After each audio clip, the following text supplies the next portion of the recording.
ഇത് നമ്മൾ റെഡിയാക്കാൻ വേണ്ടിയിട്ട് പോകണം. അപ്പോൾ നമ്മുടെ പാൻ നന്നായിട്ട് ചൂടായിട്ടുണ്ട്. ഇതിലേക്ക് നമുക്ക് ആവശ്യത്തിന് ഓയിൽ ഒഴിക്കാം. നിങ്ങൾക്ക് ഇഷ്ടമുള്ള ഓയിൽ റെഡിയാക്കിയിട്ട് എടുക്കാം. ഇനി നമ്മുടെ ഓയിൽ നന്നായിട്ട് ചൂടായി കഴിയുമ്പോൾ ചേർക്കാൻ വേണ്ടിയിട്ട് ഞാനിവിടെ കുറച്ച് സവോള എടുത്തിട്ടുണ്ട്. ഒരുപാടൊന്നും വേണ്ട, കുറച്ച് സവോള എടുത്തിട്ടുണ്ട്. അതേപോലെ തന്നെ ഒരു കുഞ്ഞു കഷ്ണം ഇഞ്ചി ആയിരുന്നാലും നല്ല കനം കുറച്ചിട്ട് കട്ട് ചെയ്തെടുത്തിട്ടുണ്ട്. പിന്നെ മല്ലിയില എടുത്തിട്ടുണ്ട്.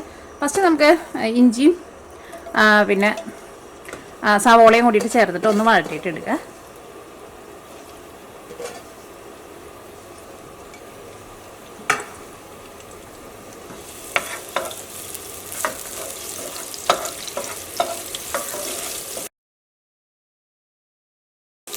അപ്പോൾ ഇത് വഴന്നു തുടങ്ങിയിട്ടുണ്ട്. ഇതിലേക്ക് നമ്മൾ മഞ്ഞൾപ്പൊടി ചേർക്കാണ്. ഒരുപാട് ചേർക്കണ്ട, ഒരു ഇച്ചിരി മഞ്ഞൾപ്പൊടി ഒരു 3 നുള്ളു ചേർത്തിട്ടുണ്ട്. അതിന് ഒരുപാട് ആവശ്യമില്ല. നമ്മൾ മഞ്ഞൾപ്പൊടി ഞാൻ ചേർന്നിട്ട് നന്നായിട്ടൊന്ന് മുരിഞ്ഞോട്ടെ. ഞാൻ അടുത്തത് എരിവിന് വേണ്ടിയിട്ട് ഞാനിതിലേക്ക് ക്രഷ് ചെയ്തേക്കണം ഉണക്കമുളകാണ് ചേർക്കുന്നത്. നിങ്ങളുടെ എരിവിനനുസരിച്ചിട്ട് നിങ്ങൾ ചേർത്തോട്ടെ.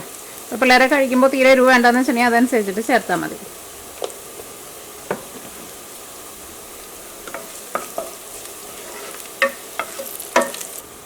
ഇതിലേക്ക് ഞാനിവിടെ ചിക്കൻ്റെ പീസുകൾ വളരെ ചെറിയ പീസായിട്ട് ഞാൻ കട്ട് ചെയ്തെടുത്തിട്ടുണ്ട്. ഇത്രയ്ക്ക് എടുത്തിട്ടുണ്ട്. ഒരു ഏകദേശം അളവിലെടുക്കുക, ഒരുപാടൊന്നും ആവശ്യമില്ല. നിങ്ങൾക്ക് ഇത്രയ്ക്ക് വേണ്ടാന്ന് വെച്ചിട്ടുണ്ടെങ്കിൽ അതനുസരിച്ചിട്ട് വളരെ കുറച്ച് ചേർത്താൽ മതി. കൂടുതൽ വേണമെന്ന് വെച്ചിട്ടുണ്ടെങ്കിൽ ഇത്രയ്ക്ക് ചേർക്കാം. ഇതിലേക്ക് നമുക്ക് ആവശ്യത്തിന് ഉപ്പും കൂടി ചേർത്ത് കഴിഞ്ഞിട്ട് നമുക്കത് മൂടി വെച്ചിട്ട് നമ്മുടെ ചിക്കൻ ഒന്ന് വെന്ത് വരട്ടെ. ഇത് ബോൺലെസ് ചിക്കൻ ആയതുകൊണ്ട് തന്നെ പെട്ടെന്ന് വേവും, ഒരുപാട് സമയമൊന്നും എടുക്കില്ല. ചിക്കൻ ശരിക്കും വേവാൻ വേണ്ടിയിട്ട് ഒരുപാട് സമയമൊന്നും വേണ്ടല്ലോ. ഒരു മീഡിയം ഫ്ലെയിമിൽ നമുക്കൊരു 6-7 മിനിറ്റ് ഒന്ന് മൂടി വയ്ക്കുക.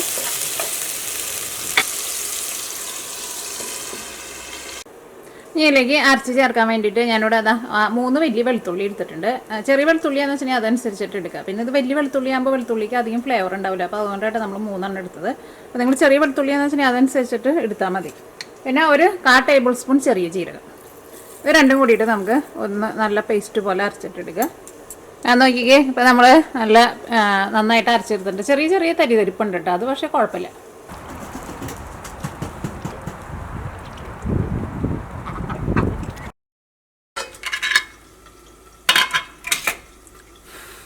ഇതിലേക്ക് ചേർക്കാൻ വേണ്ടിയിട്ട് ഞാനിവിടെ ഒരു ഉരുളൻകിഴങ്ങ് നന്നായിട്ട് പുഴുങ്ങിയെടുത്തിട്ടുണ്ട്. ഒരുപാട് വലുത് വേണ്ട, ഇത്രയ്ക്ക് വലിപ്പമുള്ള ഇത് മതി. നോക്കിക്കേ, ഇപ്പോൾ നമ്മുടെ ഈ ചിക്കനൊക്കെ നന്നായിട്ട് വെന്തിട്ടുണ്ട്. ഇതിലേക്ക് നമുക്ക് ഗരം മസാല ചേർക്കാം. അത് നിങ്ങളുടെ ടേസ്റ്റിനനുസരിച്ചിട്ട് ചേർക്കാം. കാരണം ഫസ്റ്റ് കുറച്ച് ചേർക്കാം, അത് കഴിഞ്ഞിട്ട് പിന്നെ ടേസ്റ്റ് നോക്കിയിട്ട് പിന്നെ വേണമെന്ന് വെച്ചിട്ടുണ്ടെങ്കിൽ അതനുസരിച്ചിട്ട് ചേർക്കാം. ഇനി ഇതിലേക്ക് നമ്മൾ അരിപ്പൊടിയൊക്കെ ചേർക്കും. അപ്പോൾ അതനുസരിച്ചിട്ട് കുറച്ച് കൂടുതൽ ചേർത്തോ.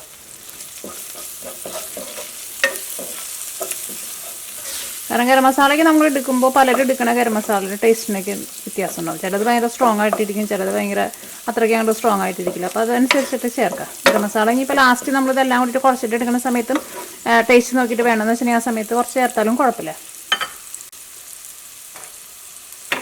ഇതിലേക്ക് നമുക്ക് മല്ലിയില ചേർക്കാം, നല്ല ചെറുതാക്കിയിട്ട് ചേർക്കാം. ഇതിലേക്ക് നമുക്ക് അരിപ്പൊടി ചേർക്കണം. അപ്പോൾ ഞാനിവിടെ 1 ഗ്ലാസ് അരിപ്പൊടിയാണ് എടുക്കുന്നത്. നിങ്ങൾ ഏത് ഗ്ലാസ്സിലാണ് എടുക്കുന്നതെന്ന് വെച്ചിട്ടുണ്ടെങ്കിൽ ആ സെയിം ഗ്ലാസ്സിൽ തന്നെ 2 ഗ്ലാസ് വെള്ളവും ചേർക്കണം. 1 ഗ്ലാസ് അരിപ്പൊടിക്ക് 2 ഗ്ലാസ് വെള്ളം. വെള്ളം ചേർക്കണം.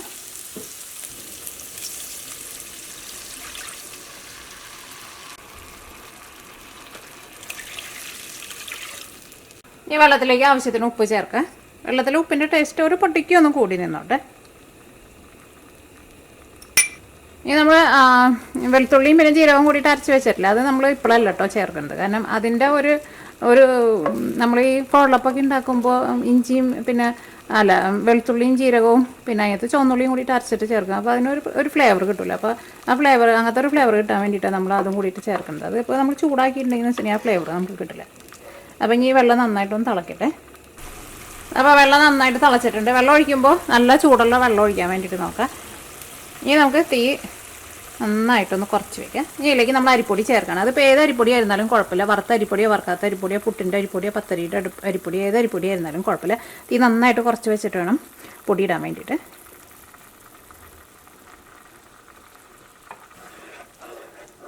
ഇത് നമുക്ക് മിക്സ് ചെയ്യാം.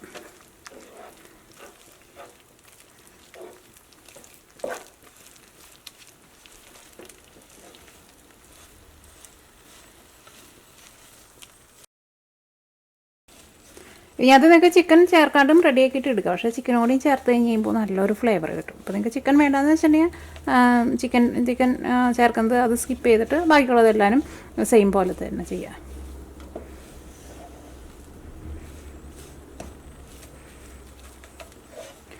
അപ്പോൾ നമ്മുടെ പൊടിയൊക്കെ നന്നായിട്ട് വാട്ടിയെടുത്തിട്ടുണ്ട്. ഇനി നമ്മൾ തീ ഓഫ് ചെയ്യട്ടെ. ഇനി ഇതിരുന്നിട്ട് പതുക്കെ ഒന്ന് ചൂടാറിക്കോട്ടെ. ഇനി ഇതിലേക്ക് നമുക്ക് പുഴിഞ്ഞ് വെച്ചാൽ ഉരുളൻകിഴങ്ങ് കൂടിയിട്ട് ചേർത്തിട്ട് നമുക്ക് കുഴച്ചിട്ട് എടുക്കണം. പിന്നെ നമ്മുടെ വെളുത്തുള്ളിയും പിന്നെ ജീരകവും കൂടിയിട്ട് റെഡിയാക്കിയിട്ട് വെച്ചാൽ അതും ചേർക്കണം.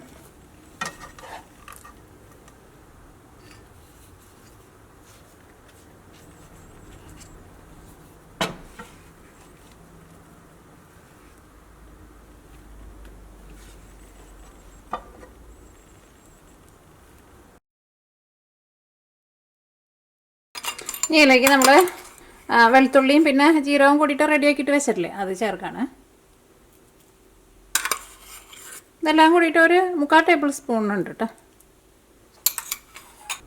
ഞാൻ അടുത്തത് ചേർക്കുന്നത് നമ്മൾ റെഡിയാക്കിയിട്ട് വെച്ചേക്കണത് നമ്മുടെ ഉരുളൻകിഴങ്ങ് പുഴുങ്ങിയതുണ്ടല്ലോ അത് ചെറിയ ചൂടോട് കൂടിയിട്ട് ചേർത്തോട്ടെ. അപ്പോൾ അത് നല്ല സോഫ്റ്റായിട്ട് നമുക്ക് കുഴച്ചെടുക്കാൻ വേണ്ടിയിട്ട് പറ്റുള്ളൂ. ഉരുളൻകിഴങ്ങ് ചൂടാറിയിട്ടുണ്ടെന്ന് വെച്ചിട്ടുണ്ടെങ്കിൽ ഉരുളൻകിഴങ്ങ് നമുക്ക് അത്രയ്ക്ക് സോഫ്റ്റായിട്ട് കുഴയ്ക്കാൻ വേണ്ടിയിട്ട് പറ്റില്ല. കട്ട്ലേറ്റൊക്കെ ഉണ്ടാക്കുമ്പോഴായിരുന്നാലും എപ്പോഴും അങ്ങനെ ചെയ്യാം. അപ്പം ഇനി ഇതെല്ലാം കൂടിയിട്ട് നമുക്ക് നന്നായിട്ടൊന്ന് കുഴച്ചിട്ടെടുക്കാം.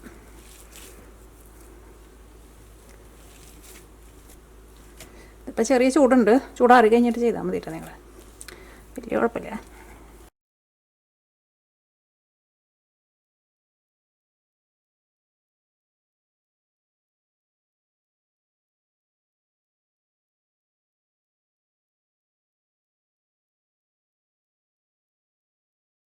ഇതിപ്പോൾ നന്നായിട്ട് ചൂടാറിയിട്ടുണ്ട് കേട്ടോ. ഇനി ഇത് നമുക്കൊന്ന് പരത്തിയിട്ട് എടുക്കണം. അപ്പോൾ ഞാനിവിടെ ഈ സെയിം പ്ലേറ്റിൽ തന്നെയാണ് പരത്താൻ വേണ്ടി. ഈ പ്ലേറ്റിലേക്ക് നമുക്ക് കുറച്ച് ഓയിലൊന്ന് തൂത്ത് കൊടുക്കാം. വേണമെന്ന് വെച്ചിട്ടുണ്ടെങ്കിൽ നിങ്ങൾക്കൊരു ബട്ടർ പേപ്പർ ഇട്ടിട്ട് പരത്തിയിട്ട് എടുക്കാം. പക്ഷേ അതിൻ്റെ ആവശ്യമില്ല, നമുക്ക് ഇങ്ങനെ ഈ പ്ലേറ്റിൽ തന്നെ വെച്ചാൽ മതി.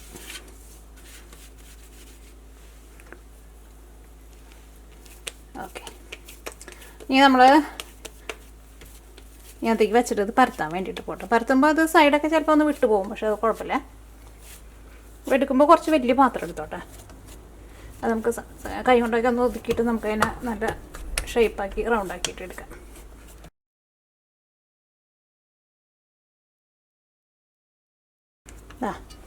അപ്പോൾ നമ്മൾ അതേപോലെ ഒന്ന് പരത്തി എടുത്തിട്ടുണ്ട്. ഇത് നമുക്ക് ഒന്ന് കട്ട് ചെയ്തിട്ട് എടുക്കാം. നിങ്ങൾക്ക് ഇഷ്ടമുള്ള ഷേപ്പിലൊക്കെ നിങ്ങൾക്ക് കട്ട് ചെയ്യാം കേട്ടോ.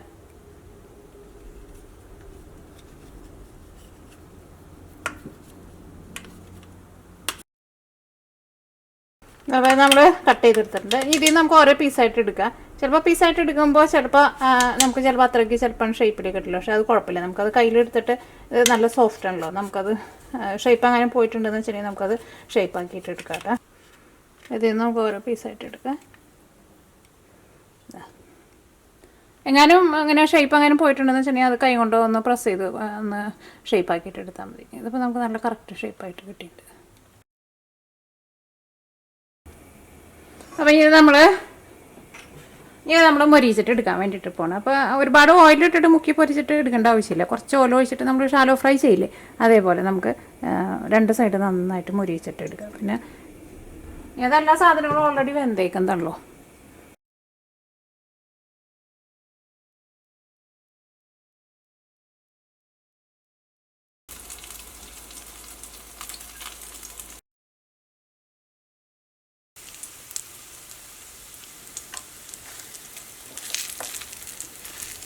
രണ്ട് സൈഡും തിരിച്ച് മറിച്ചിട്ടിട്ട് നന്നായിട്ട് മൊരിയിച്ചിട്ട് എടുക്കാം കേട്ടോ. അപ്പോഴായിരിക്കും കഴിക്കാൻ വേണ്ടിയിട്ട് നല്ല ടേസ്റ്റ് ഉണ്ടാവുക.